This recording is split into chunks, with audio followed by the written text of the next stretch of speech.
if you're an energy person, if you're a velocity person, the 375 might not be the cartridge that's going to wow you in comparison to 338 Win Mag. There's some interesting things about 375, and mostly it's bullet diameter, and then it's history that keep it very viable in certain places where the 338 can't even enter the conversation.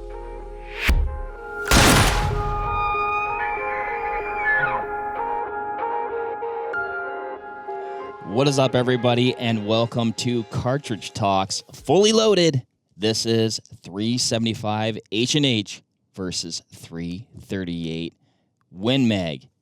Ryan, we shot these rifles down at the range. Yes. We shot them into gel. Yes. We filmed an episode of Cartridge Talks around them. I'd say the major context that we were examining these cartridges was for the purpose application of shooting like brown bears, grizzly bears, brown bears, which we talked to a fellow yesterday who's going on a bear hunt. Yeah. He happened to be taking a 375 Holland and Holland. That is what he was taking. My goodness. I get a few comments every now and again that genetically, grizzly bears really aren't different than brown bears, which I agree with that statement. From a stature perspective, though, I do find them to be different. Significantly. And so you had a bear encounter, which I only just learned about last year. Which one? You've had multiples? Well, yeah. Okay, what kind of encounter? I believe a brown, you and your father and brother and perhaps friend. Just me, my dad, and a buddy. Yeah, that little bear that kind of had a little tood. Yeah, and that was a brown or a grizz? That was a brown bear, but a very, I'd say a very young boar. A couple 100 pounds?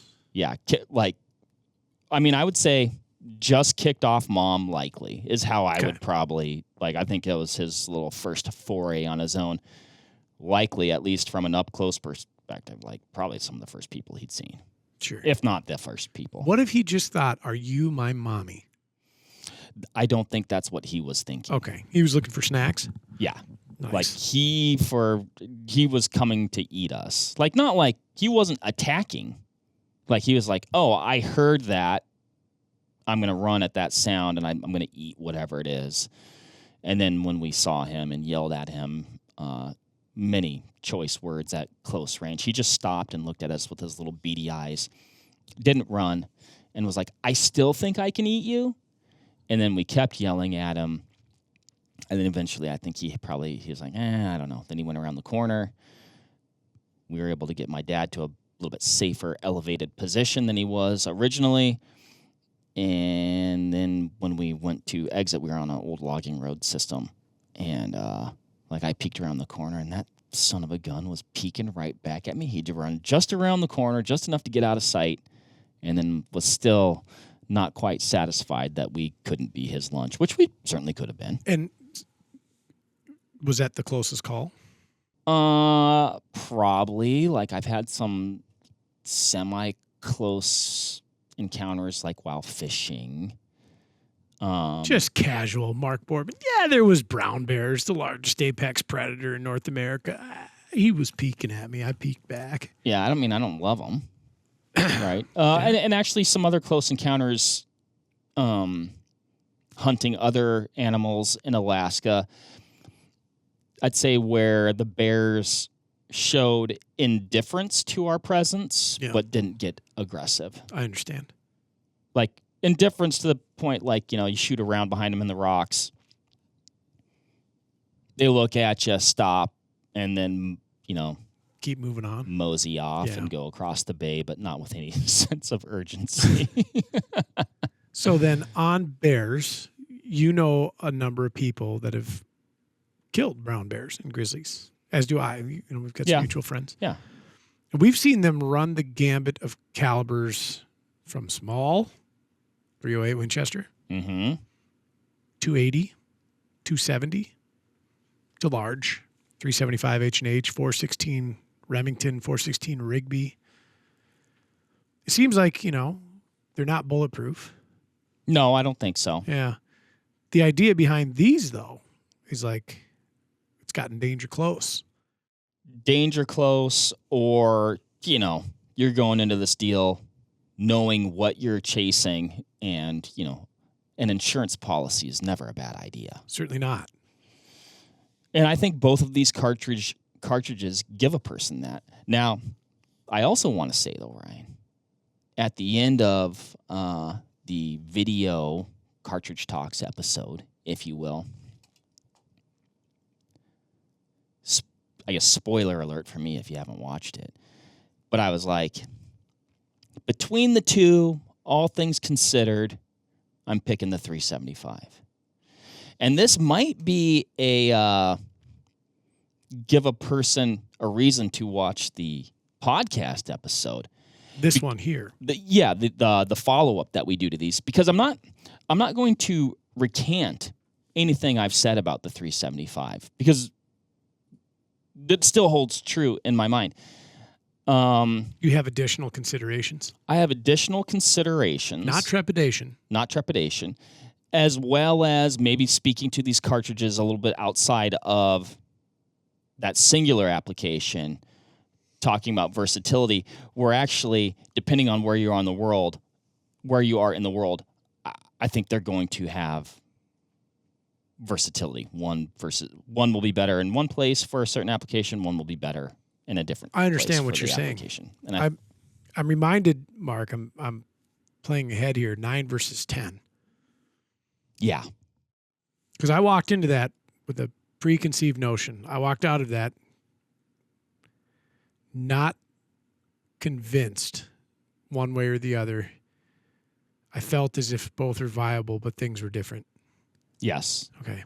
I know where you're at. All right. Both are really cool cartridges. Very.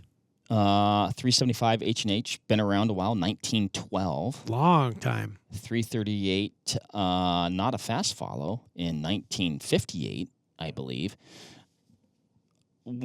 Kissing cousins, if you will. Yeah. One could be considered like I think cousin's fine. I'm going, to my knowledge, the grandchild. The 338, the case is a shortened, blown out, neck down 375 case. That's a good way to describe it from a dimensional standpoint. What do they mean by blown out? Just it's a little bit. So if MC Ryan, is this his best camera? Also, if you're not watching on YouTube, the sound means just make it a little bit more diameter. Yeah. So 375 Holland and Holland. Long asparagus sprig of a cartridge, extremely British turn of the century cartridge, which I find very aesthetically pleasing. It looks like a tall tower or an asparagus sprig. A couple things that we have here. We have the belt, which was made famous probably by this cartridge more than most. And then we have this slender, not really that slender, it's a big case, but it's got this like gradual taper to it, very, very fine shoulder, small shoulder on there to accept that .375 diameter bullet. On the 338 Winchester Magnum and other Winchester and Remington Magnums, we see a much more square profile. So we still have our belt, but our body taper has been reduced significantly. And then we have a much sharper and more distinct shoulder that's in place, right? Mm-hmm. So from this came 300 Holland and Holland. From 300 Holland and Holland came 300 Win Mag, 338 Win Mag, 7 Rem Mag, 300 Weatherby, many other things. But they're all kind of the same, right? It's all based on this full-length H&H Magnum case. And there's other versions of this too that are larger in diameter, smaller in diameter, different geometry. But there's like a 400 Holland and Holland that's a little bit different. And then you may have heard of the 416s and various things like this. And then 458 Lot, which is a straight wall version of this. So we've just got the biggest, baddest 500 grain solid. They all have belts as well? They do, yep. And they're all based on this case. This is the 338 Win Mag is a grandchild case spawned from the 375 Holland and Holland. it's such a nice cartridge to hold in the hand. There's something classically elegant about it. You know, it's like, not to make this car podcast without our dear friend James. You know how like old cars were just unusually large? Yeah, sure. Yeah. You know, but they didn't have a ton of horse. You look at a vehicle that big and you're like, oh my gosh, it's a Bel Air. And it's this big, long box. Just absolute boats. Yes. Total boat. But they had like 214 horsepower and they went like 71 miles an hour. Kind of this, sort of. Where, you know, you get into the early 60s and you get these kind of trimmer, sleeker muscle cars sort of thing. Yeah. But they are elegant and they are, I think, an absolute delight to shoot. This is fun for the whole family and friends if you happen to have a 37. I'm making a bunch of noises here to depict like how I view these cartridges, but there's just something about like putting a 375 in the tube that's just like shoom. Yeah, like an artillery round being loaded. Yes.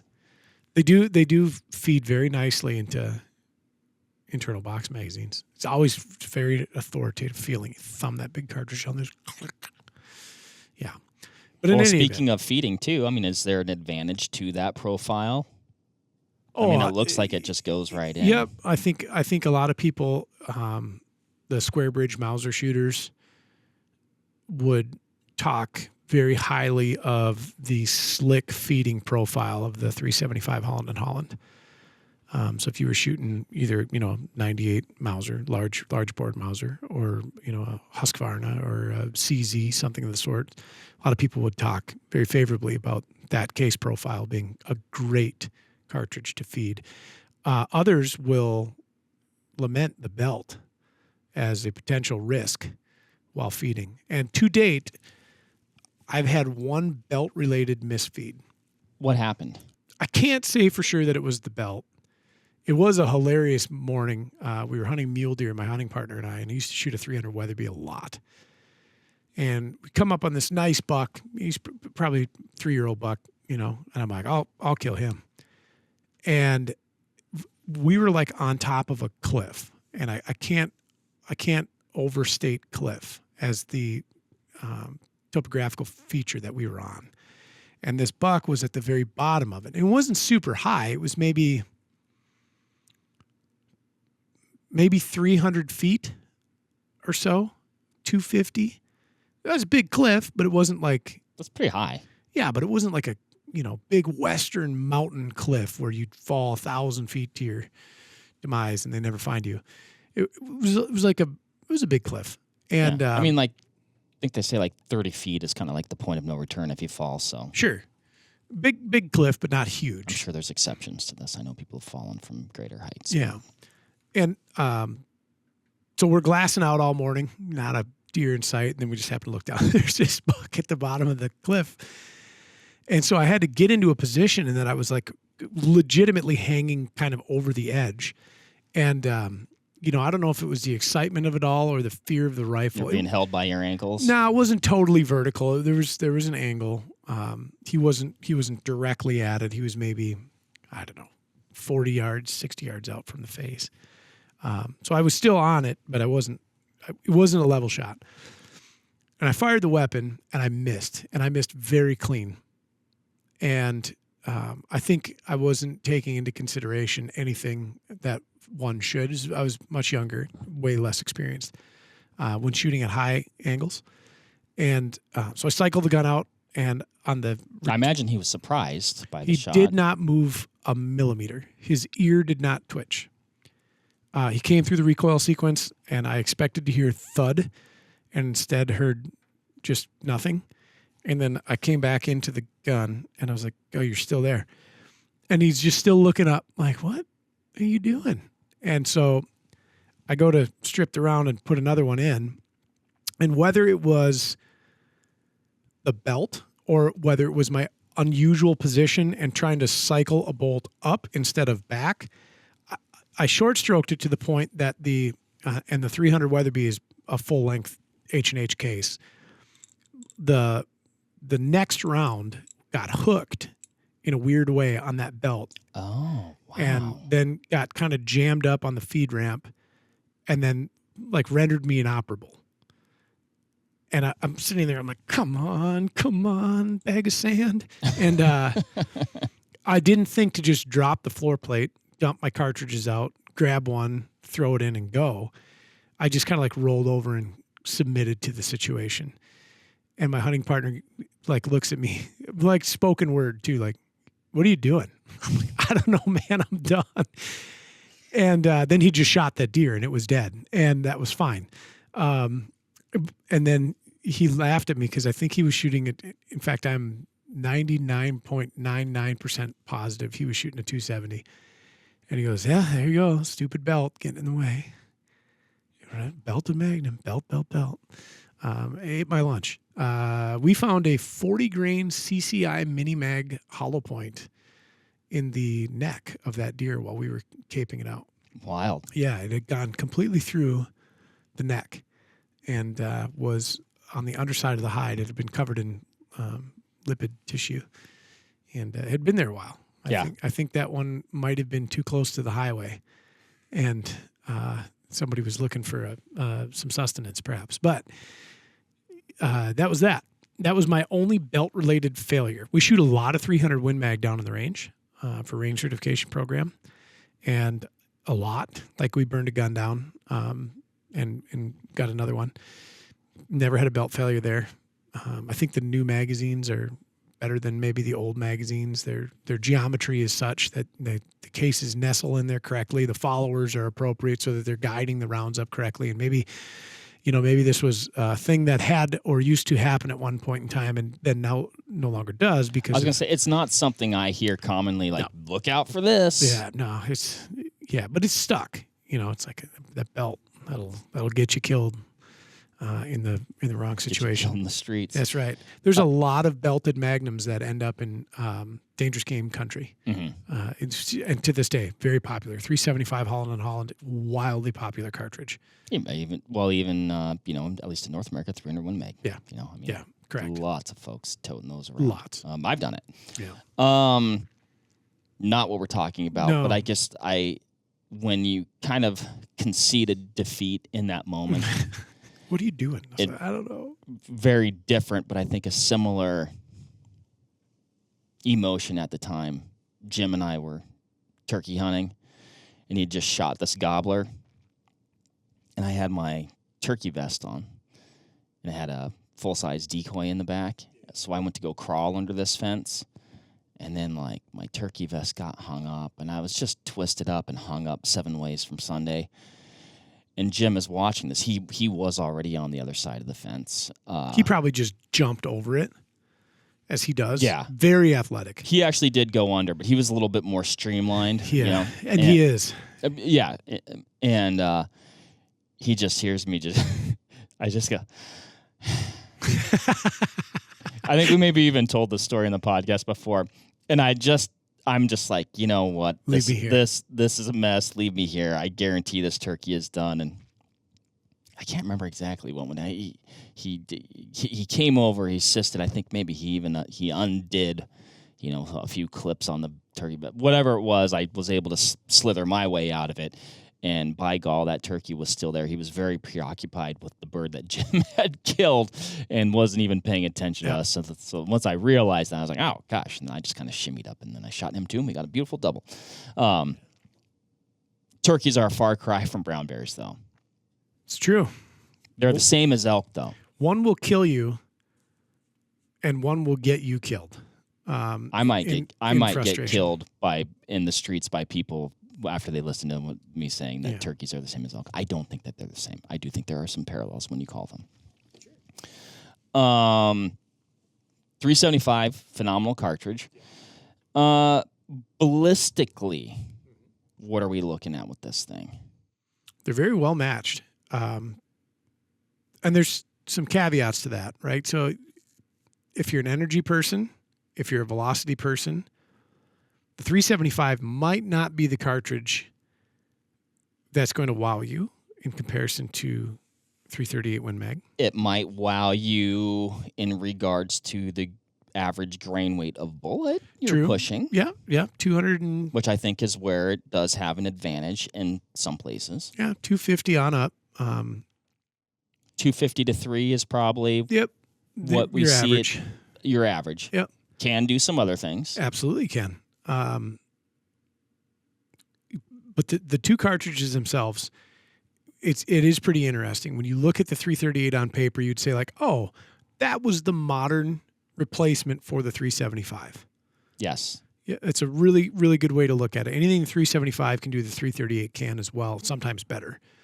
But there's some interesting things about 375, and mostly it's bullet diameter, and then it's history that keep it very viable in certain places where the 338 can't even enter the conversation, regardless of its performance figures and indicators.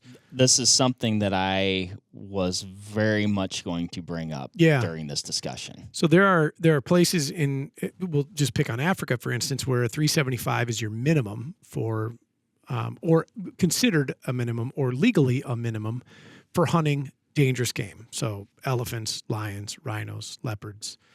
And then I think even in some places in Africa, the minimum is even up from 375 from what I understand. I couldn't speak to it. I'm not sure it's I know in a lot of places it's the minimum, and I think in some places they're like, nah, you need a little bit bigger. I think. Don't quote me. If you're out there listening and let us know. And then there's some goofy stuff that allows 9.3 by 62 into the conversation, but not 338 Win Mag.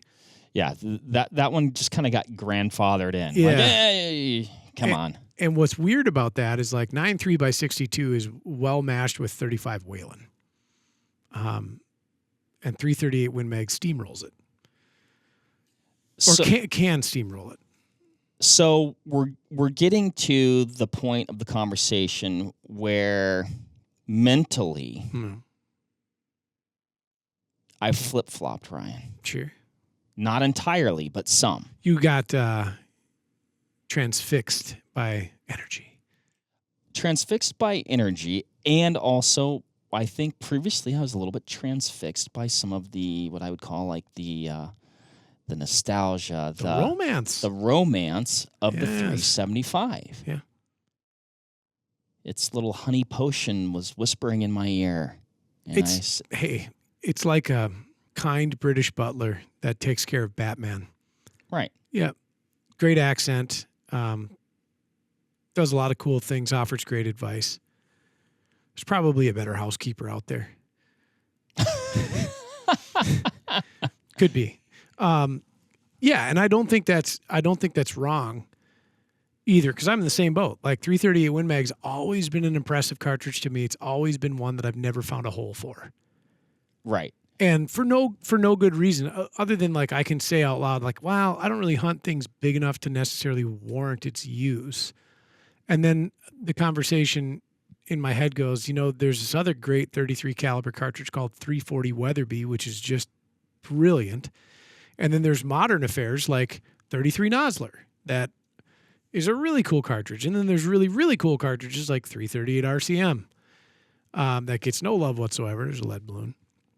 But 375, I've always given this social pass for just because of its 338 RPM now too. Yeah. Yep. But 375, I'm with you. There's a bit of it that's like if you had to pick between the two and you pick 338 Win Mag, man, you left 375 H&H on the table. But you didn't do the wrong thing. You picked the one that has kind of a cooler backstory. Right. And I think you can look at this a couple different ways. Like in North America, actually, and this is where I'm flip-flopping a little bit. In North America, I think I will take the 338 because when you do look at those numbers, okay, a 225 grain to 250 grain pill to me is completely sufficient. Yeah. To handle anything in North America, yes, including our biggest bears. Bullet technology, we always talk about it, is absolutely phenomenal these days. And with some of these offerings, from an energy perspective, the 338 starts to eclipse the 375 out of factory offerings at the muzzle. Yeah, or the 100-yard mark-ish, right? Yep. Do I intend to kill a bear? Like if I was going to go brown bear hunting, would I hope for about a 100-yard shot? Yeah.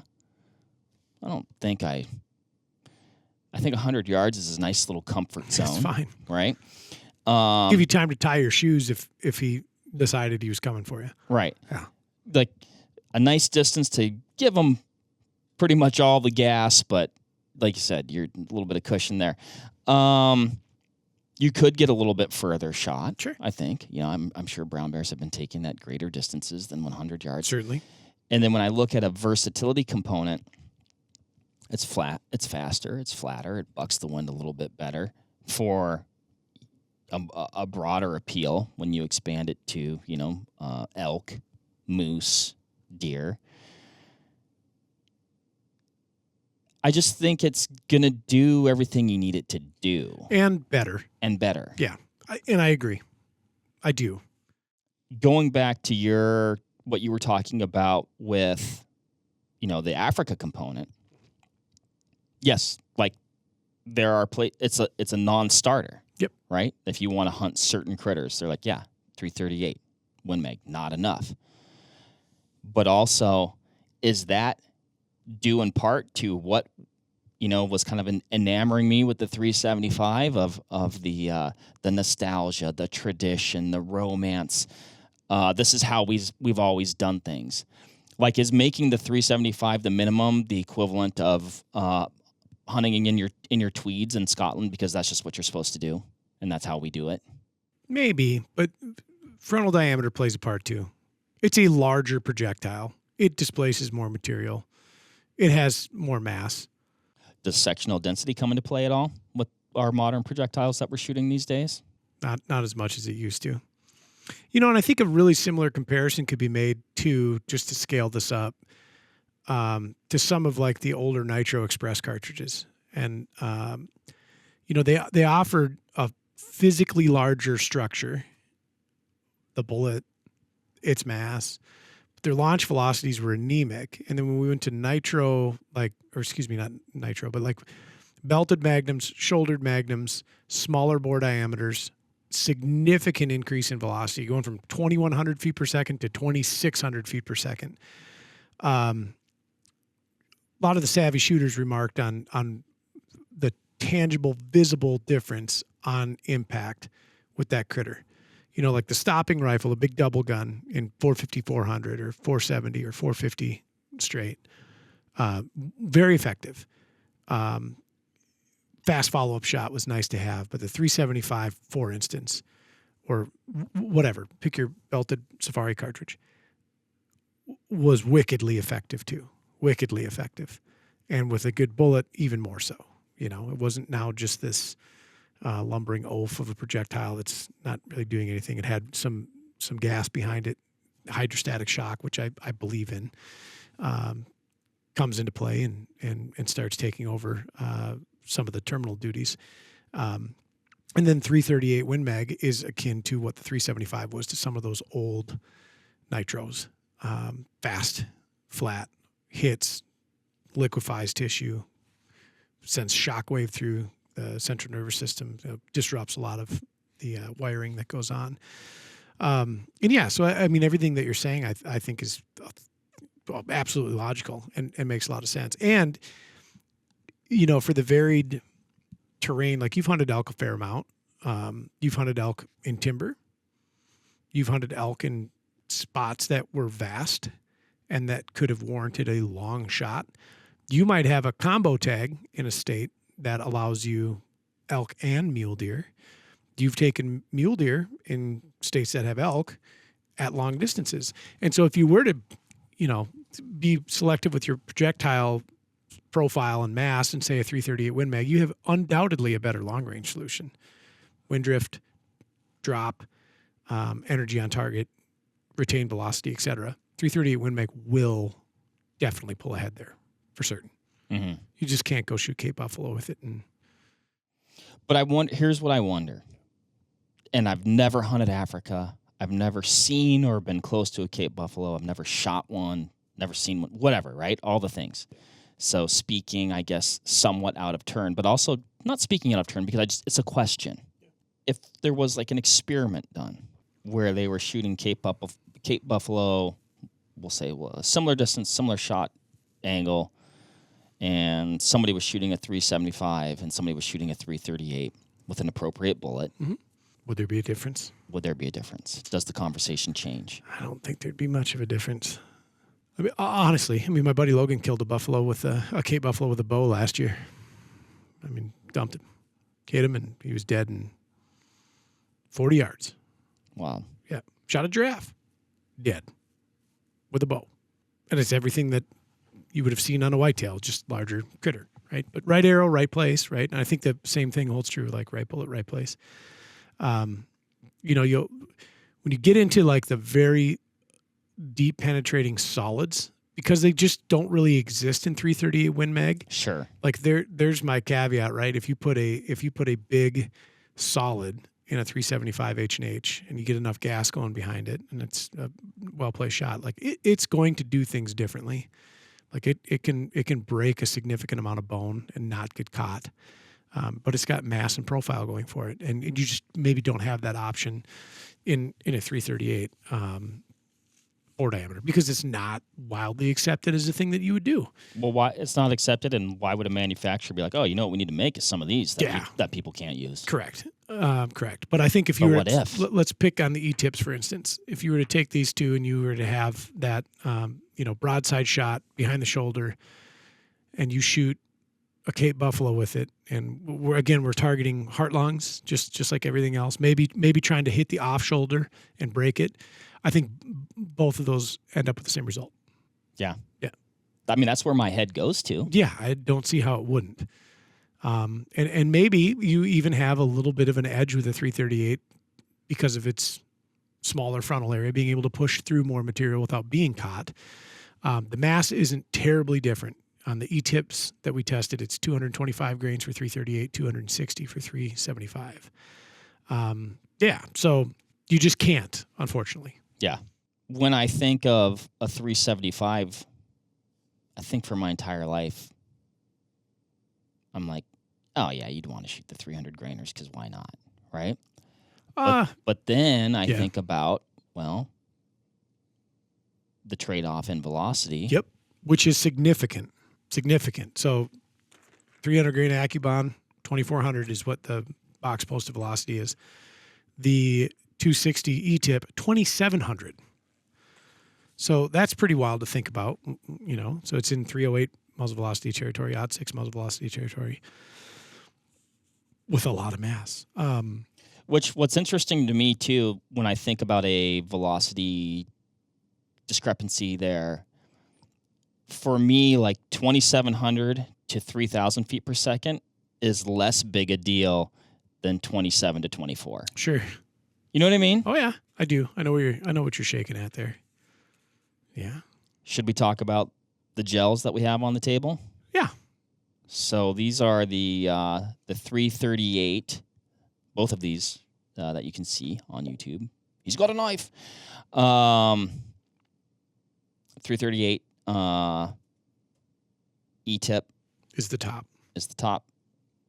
AccuBond is down below, down under.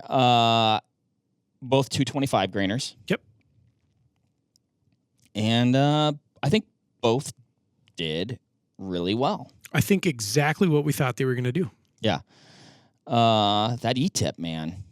Laser beam through there. It did laser beam through there. High speed is fun to watch on that. Like it picks up that block with authority and slams it back down. But it just tracked a straight hole right through it. Moved a lot of stuff. It was really cool. And we noticed this on both examples in 375 and 338. For whatever reason, the E-tip leaves a bunch of smoke in there, right? So I think that's velocity and like the way that bullet's working. The AccuBond leaves nothing. The wound channel is effectively clean. There's no lead dust. There's no particulate, nothing like that. With the E-tips, like this big fiery channel right in the permanent wound cavity. But they should, they're coming out the pipe probably about Similar, the same, yeah. aren't they? I don't know. We've talked about it before. I've shot a lot of critters with AccuBonds with just fantastic success. Oh, yeah. I'm a little bit more, I'd say at times bullet diverse. Sure. Than you, Ryan. So I'll shoot a little bit of everything. Oh, I wouldn't hesitate to hunt either one of these. But the AccuBond definitely lost some material along the way, as expected, though. And also less penetration, and you can see it slowed down, I think, a little bit quicker. Hence the bigger frontal area plus loss of mass. Mm-hmm. Which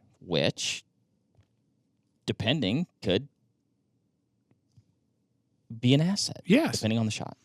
Can I do the thing? Yeah. What's the number for that? You're pulling the 225 E tip from the 338. What was the penetration number there? 37.5 inches. That's far. Look at that. Wow. Boy, it's not. I don't think we've ever. Oh, maybe like once. It was just like the heel of the tip, back of the tip. Was it actually still inside the? It was. It was right in the bullet. I think when we weigh it, then we should weigh it with that little part. Look at that. It's 338. Oh, I goofed that all up. So yeah, there's a 225 E tip out of the 338 Win Mag. Textbook expansion. Looks exactly like the pictures show us. And again, we're shooting in a clear ballistics gelatin, which is not the same as ordnance grade gelatin. We are aware. All right. Fired diameter, 0.338 inches. Recovered diameter across the widest point, the flats. See if I can sneak any more. Oh, yes, I can. We're going to go with 675. That's at full expression. Looks good to me. Yep. Mark, you want to take any guesses on weight? I'm going to say 225.8. 225.8? Mm-hmm. Okay. So you know that the fired weight was 225, right? Okay. I meant, sorry, 224.8. Okay. I'm going to go with... and I should account for any potential detritus that you're not getting out of it. 223.8. Hold on. I saw this little piece of copper in the block. Half a tenth. Oh, boy. 222.9. 8. Okay. Well, Mark, I was closer, so I won. Yeah, you do win. So big, 675 across the widest expanded point. It's a large. Now, what do you win, though? Because you still owe me ice cream. I owe you 2 ice creams, actually. 2? I do. No. I owe you 2 ice creams. What's the other one? We shot the 17. Yeah, it was for one of these things. Oh, shoot. I need to collect. 2 dilly bars. Right? So here's a bullet if you're looking for massive penetration, bone-crushing ability, et cetera, get those hard angle shots on large, tough game. Which is what, in my opinion, you want out of a 338. Yeah. You're trying to kill big critters with dense muscle, Bones. bone. You know, it's interesting. All the things that we hunt have bones. Hunt with guns. Yeah, I reckon you're right. That's wild. Great grab. Great grab. A lot more cleanup on these lead bullets. They use a lot. They've got a lot of places where goo can hide.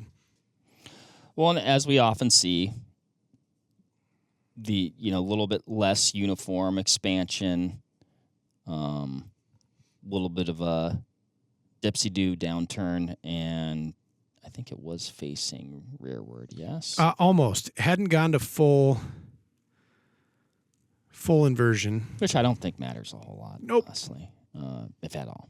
It's about as good as we're going to get. So, Mark, I've salvaged a piece here. 225 is the fired weight. We won't get to that yet. I'll give you the widest across the flats. You know, that's interesting. When you look at this, I've never seen this before on one of those. There is a certain matte finish on the front of that bullet. Mm-hmm. That I wonder if, like, because it's so big and chonky, that it's there's a little bit more friction on that strike face there. And, you know, there's a lot trying to stop there. After 28.5 inches of penetration, not bad. Widest across the flats. We're going to go with 697. 698. Well, I got to go first last time. What's your guess? 217.4. I'm going to say 200 on the button. What? Huh?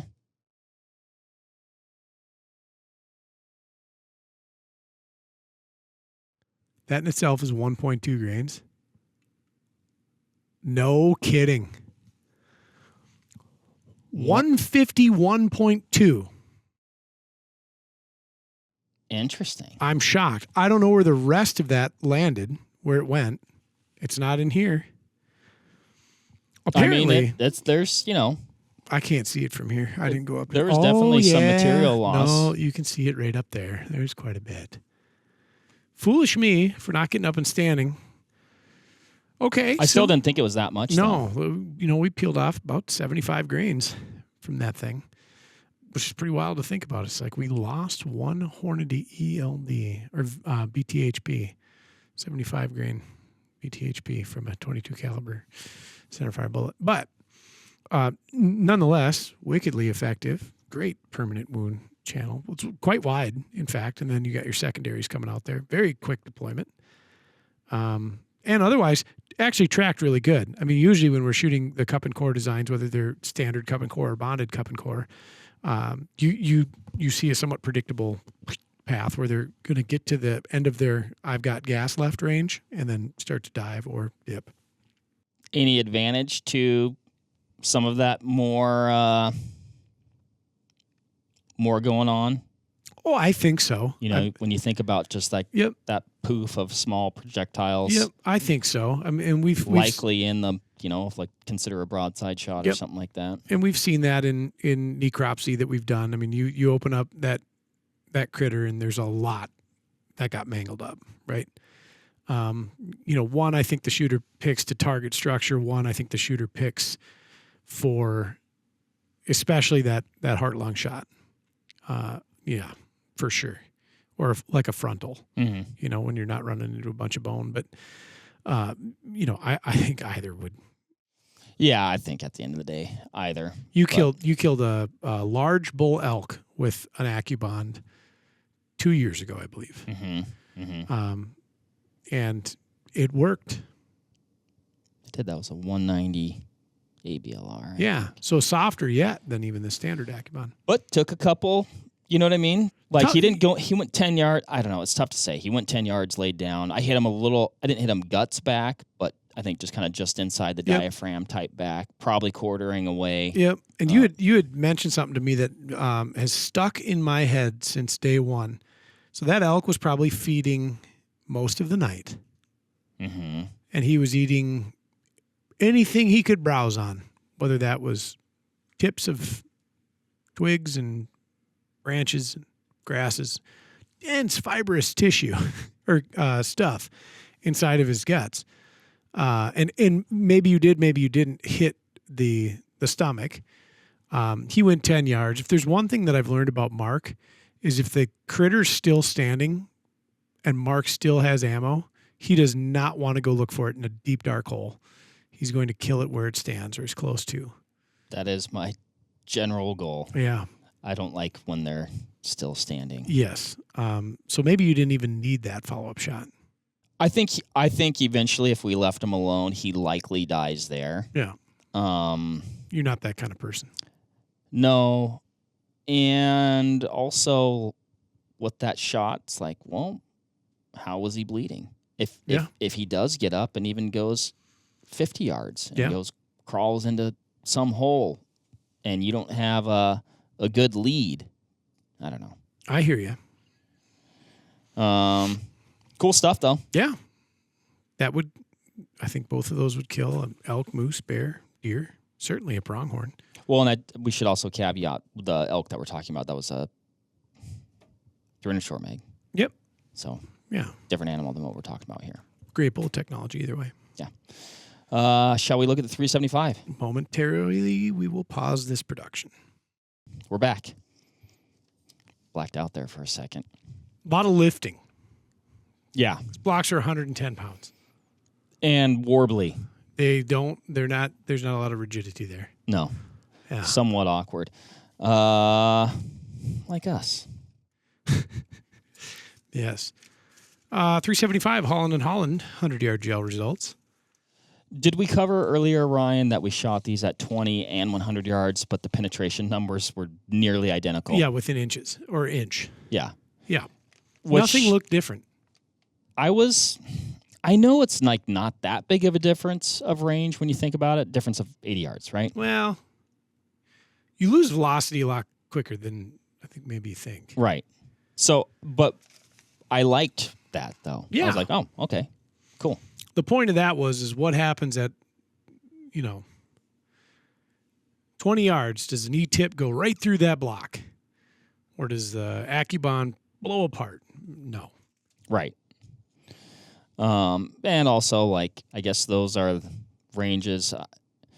I hope I never have to shoot a bear at a closer distance than 20 yards. 20 yards is close enough. I think some guys are, even on their first shot, hunting bears, shooting them at 20 yards sometimes. Sure. Yeah, and then kind of like that average distance, I think, of 100 yards, I think, from what I hear. You're being bear aware, but I think the bear is also aware of you. Yeah. Anyway, E-tip on top, AB on bottom. Both look like they did really well. What's the penetration number for the E-tip, Ryan? 35.5. So the 338 bested that by exactly 2 inches. Okay. Yep. And then the AccuBond? AccuBond gave us 25 inches flat, 3.5 inches advantage, 338. Interesting. Are we just going to say frontal diameter again? Yeah. Okay. Frontal diameter. Which is doing things along the way. It is. These are different wound channels. For sure, they are different. The AccuBond is pretty wild, and you can't really see it from the side shot. The top shot's pretty cool. The E-tip, that has probably some of the more pronounced spiralization that I've seen in any of these that we've done. Sure. Which is cool. It looks like just a corkscrew going through there. A lot of fractures running up into the gel. It actually split the gel block at the bottom. Again, the high speed is awesome with the 375, watching it lift that block up. Yeah, I mean, with both of these cartridges, there's it's a dramatic impact on the blocks. A lot of power. Yep. When you're into that upper threes for foot poundage of energy, even low fours at the muzzle, that's a whole different thing.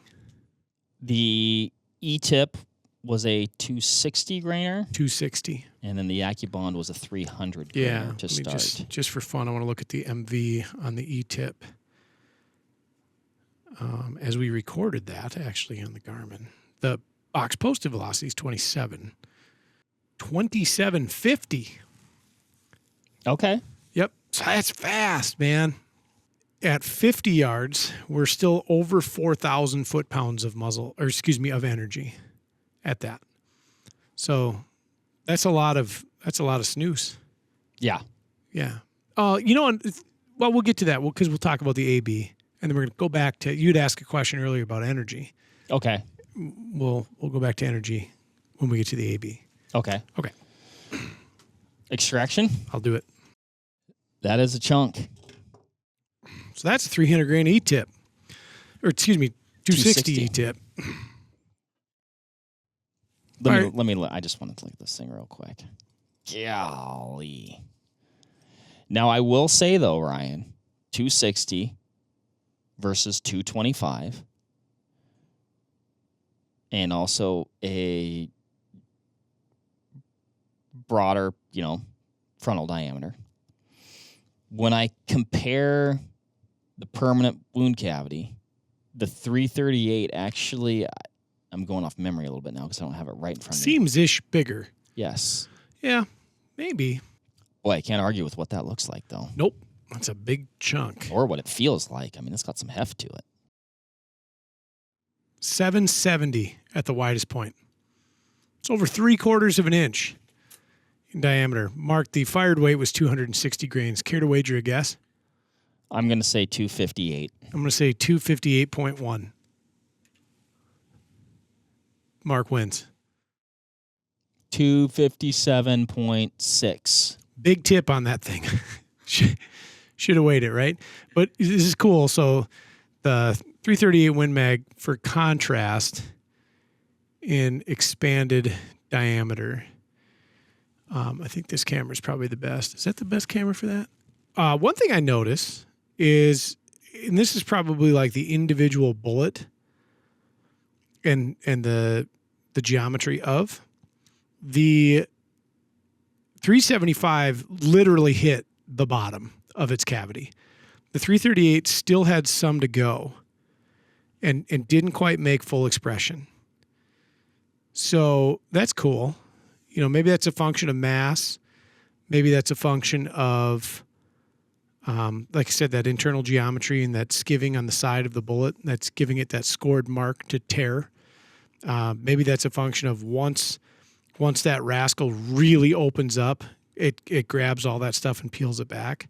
But the pedals on that are fully curled and tucked under too. Like they don't really have anywhere to go after that. Yeah, that's true.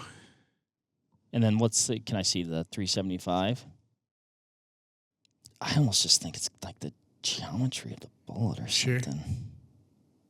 Both did what you want them to do. Sailboats going through whatever you're shooting. Right. Yeah.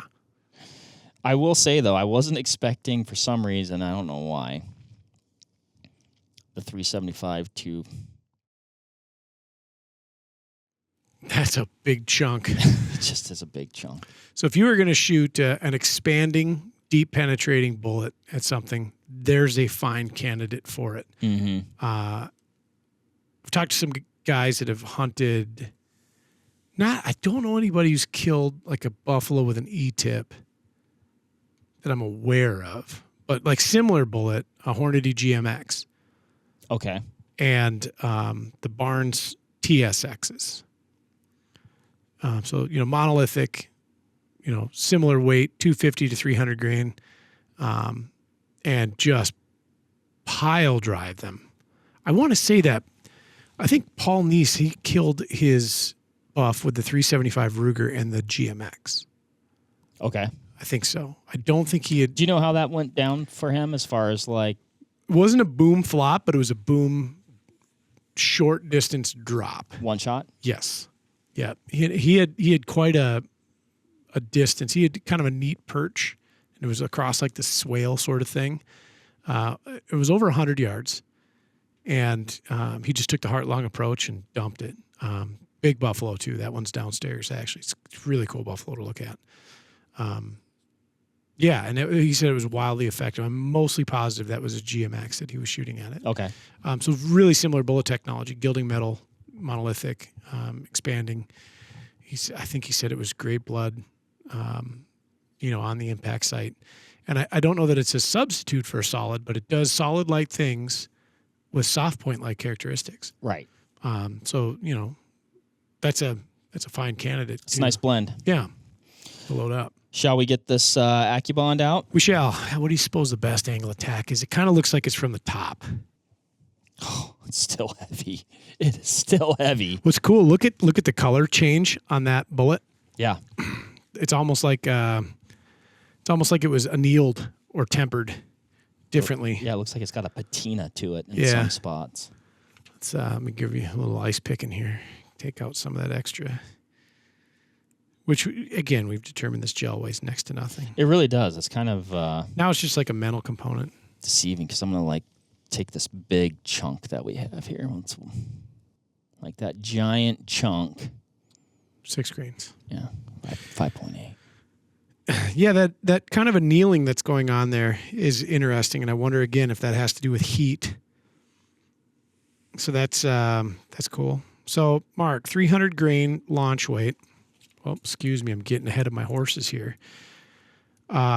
This is, I think, going to be at or over an inch. Just under.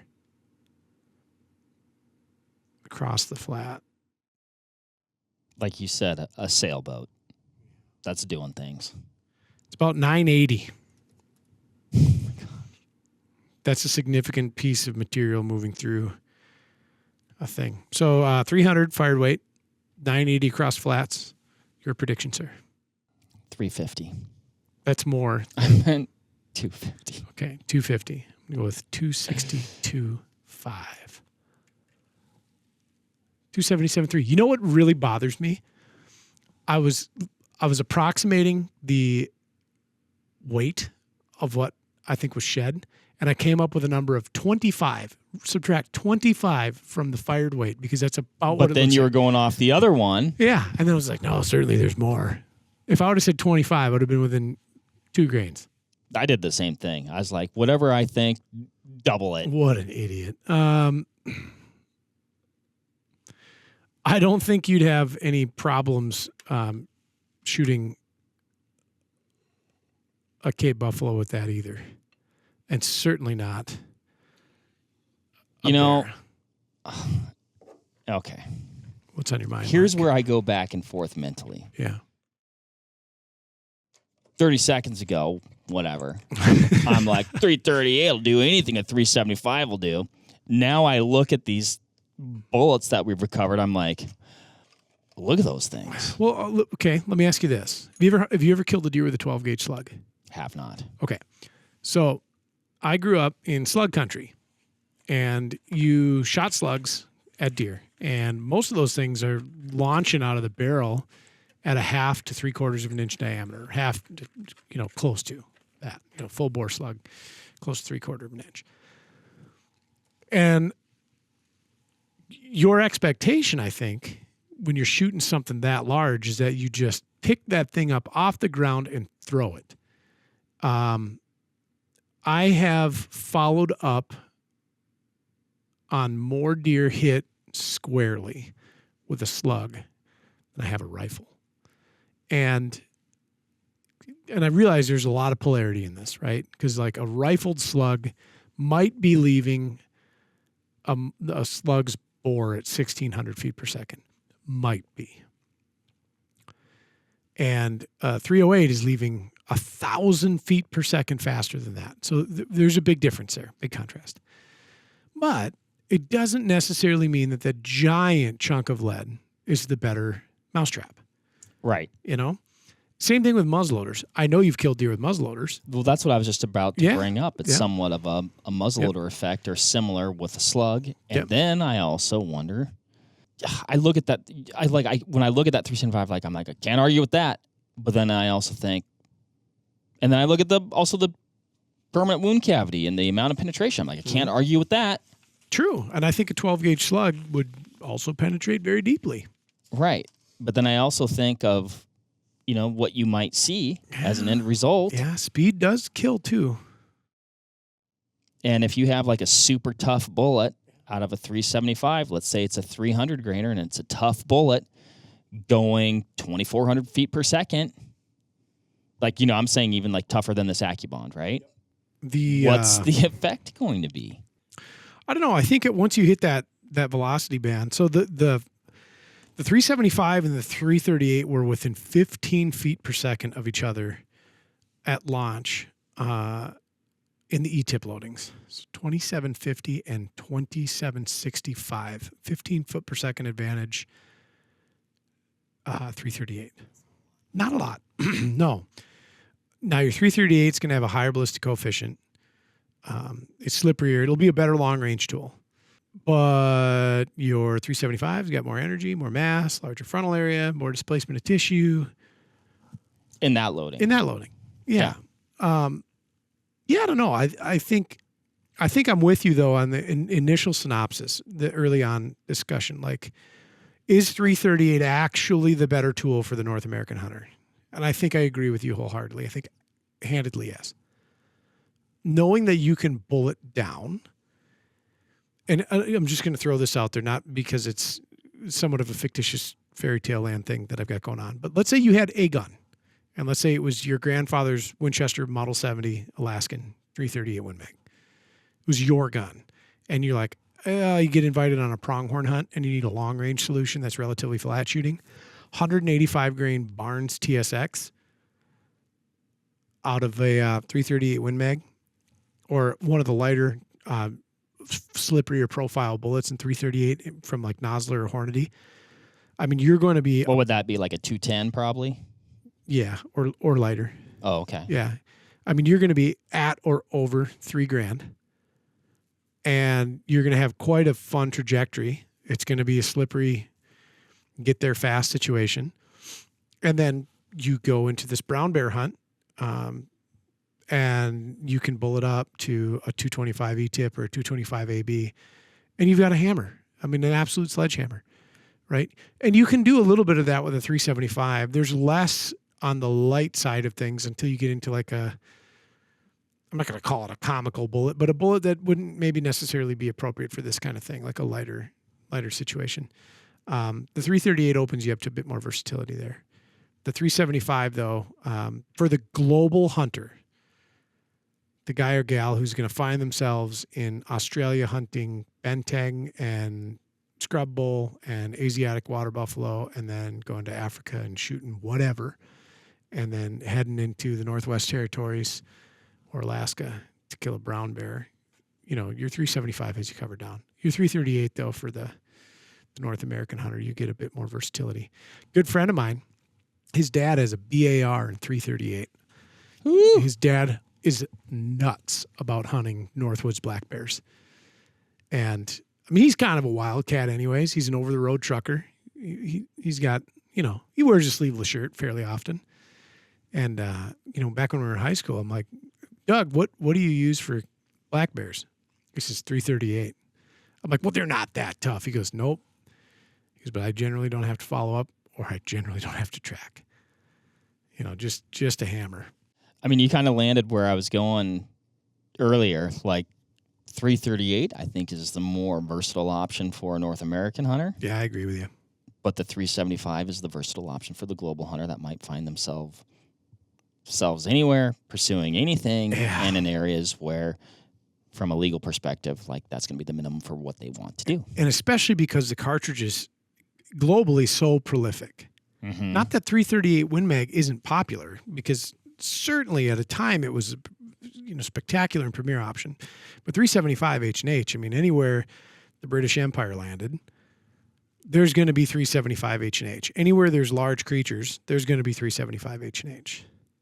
And you get the romance bit from it too. But there's some romantic rifles in 338 Win Mag. As we're talking through all this, I mean, yeah, we've kind of given all the credit in that regard to the 375, but I mean, 1958, you know, that's not yesterday. And for a long time, I mean, like growing up for me, like, oh, you want the dual gun, you get a 270 or 0.6. But if you want an elk gun, 338. Yeah. My dad's buddy, 338 Win Mag, ultralight arms. Untenable rifle. Just absolutely horrendous. I can't imagine. Just horrendous. Those things are feathers. Yeah, it was like the Lazzaroni we were shooting the other day. Just actually worse. The Warbird was no problem. Yeah, Saturn was. It was out of this world. Yeah, I'm trying to figure out, like, if I was going to get a 338. And the Saturn, I'll say that, like, shooting it off a bench. Yeah. And you know what I mean? It wasn't necessarily like the most recoil friendly position to be in necessarily. Yeah. I didn't think. Wasn't great. My hand got pinched hard by Picatinny rail. It left a mark. Literally, that's the scar right there. And it has a bump. Is that a bone spur, Ryan? It could be, but I don't have an x-ray machine to tell for sure. It's a great story, though. Little keepsake. Yeah. Little souvenir. Little Saturn souvenir. I think if I was to buy a 338, it would have to be like a vintage Sacco, or I'd have to build one. But if I built one, I just wouldn't feel right. You'd want one from the era. Yeah. Yeah, or back in the day when I would read about elk hunts as just being these incredible escapades, and you had to bring your friends just to get them off the mountain. And I like to think about that. That's still true. Yeah, I'd like to think about that old Sacco as being a really premier option. But I don't know. And I struggle with the 375 H&H thing too. There's one rifle I really want, which I'm going to buy before Mark can, because Mark can't buy a new rifle until he buys a suppressor. You don't make the rules. If you do, I told you I'd put hands on you. I mean it too. I think if I got a 375 H&H, it would be like one of two things. It would be like an extreme all-weather system, extremely utilitarian, cold, stainless and plastic, or it would be something with lovely wood. Right. There's no in between. It belongs in two places for me mentally. Yeah. And one is classic, elegant wood, just a fine firearm. Yeah. And the other one is just, like you said, as cold and utilitarian Alaska gun as you can get. I'd consider one of those Model 70 extreme weathers and 338 Win Mag. I'm more of a Kimber Talkeetna guy myself. Well, that's 375, and don't put your hands on it, or I'm going to put my hands on you. I don't make threats; I make promises. It just so happens we're both interested in the same firearm. That if it ever comes up for sale, after you buy a suppressor, I will say, "Hey, welcome to the bidding arena." Fair enough. Okay. But also, there's let's say it came up today. There's a sense of urgency there. Really? Mm-hmm. How are you going to go home and explain to your wife and children how you got a fat lip? If I bought that rifle, I'd probably get one here and get one when I got home. Be like, how'd you get that fat lip? Well, I bought this new rifle. Pow! Yeah. Oh, there's another one. Yeah. Don't do it, is what I'm saying. Yeah, okay. All right, fine. Maybe there's room in the safe for both. Maybe I'll look at those Model 70s. I don't know. I don't even know if I want a 338 Win Mag. I don't know why, though. Great cartridge. 340 Weatherby, 338 RCM, 338.6. We talk about these things all the time. We're like, well, there's really nothing you can't do with the 375 that you can't do with the 338. It's like, well, there's nothing you can't do with the 338 that you can't with the 300 Win Mag. That's true. Eventually you end up at 22 long rifle. Which has also killed pachyderms and bears. Oh, we've done it again, Mark. Yep. Cool stuff. Fun conversation. A little bit of recoil. A little bit of recoil. Incredibly effective cartridges. Both probably waning in popularity. In fact, they are waning in popularity. And it's one of those things where I'm like, oh, man, I wish they shouldn't. I wish they wouldn't. They're great. And then you ask me, do you own one? Well, no. Do you plan on getting one? Well, maybe. And then that's why. What an absolutely handsome case. Both of them. Yep. I don't know where we got, but we got somewhere. Shall we, Mark? We shall. Ryan, thank you. Thank you, sir. Fun as per usual. Thanks, everybody, for listening. What are your thoughts on the 375 and H&H and 338 Win Mag? Again, do you own one? Do you have one? Do you have both? What are your experiences with them? I'd say, what are your experiences with them, particularly if you have both? Does this person exist out there, Ryan? I'm sure they do. Let us know in the comments below. Until next time, happy hunting and shooting. We hope you find yourself in a really cool place where you need one of these cartridges. We'll catch you on the next one. See ya. There you have it, folks. Thank you very much for listening. As usual, give this video a like if you liked it, comment something below, and give us a subscribe to the Vortex Nation podcast channel. It would mean a lot to us. Also, why don't you give us a follow over on Instagram while you're at it, at Vortex Nation Podcast. We'd love to hear from you over there, and we'll keep you updated with all kinds of cool photos and videos from our adventures that we do here. Otherwise, we will see you on the next one. Thank you again. Happy hunting and shooting, everybody. Have a good one.